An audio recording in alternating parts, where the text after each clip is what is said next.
نه. وی په دعا کې دا دعا کول الله زتانه د جنت یو طرف ته سپینه بنگلا غواړم. دا اوس داسې فرمایشي دعا د الله نه کول دا نشته دی.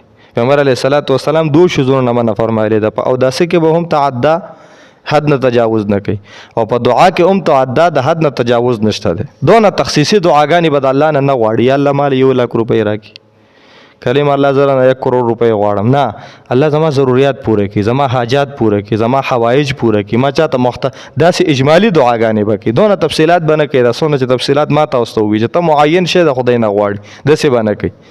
یا الله پلان کوي د پلان کوي لور دا مال راکړي. نه، الله ته وایي یا الله نیکه صالحه حسینه دینداره رشته ما وکړي. داسې طریقې سره اجمالی دعا تفصیلی دعا نه. دلته صحابي فرمایي وای ما د خپل بچی نه واورېدل یو طرف ته ناست دعا کې الله جنت په کونه کې سپینه بنگلا غواړم.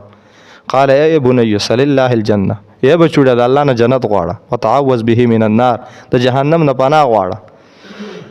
دونه تفصیلی جنت ما غواړه، بس جنت ته غواړه. فإني سمعت رسول الله صلی الله علیه وسلم، ما د الله پیغمبر نه اوریدل دی یقول فرمایلی انه سيكون في هذه الامه قوم، زما په دې امت کې به اسه خلق را پیدا شي یعتدون فی الطهور والدعاء، چې دوی په پاکۍ کې او په دعا کې د حد نه تجاوز کوي. نو دا توس د حد نه تجاوز کوي چې د الله رب العزت نه فرمایشي بنگلا غواړي.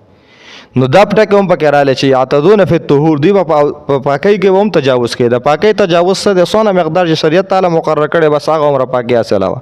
اوس تر لګیدلې سلور کرته مخینځي 15 کرته نه، دا تجاوز د فی الطهور نه منع فرمایلی د دعا او په دعا کې هم تجاوز د منع فرمایلی ده. نو دا چې فرمایشي بنگله ته مغواړه.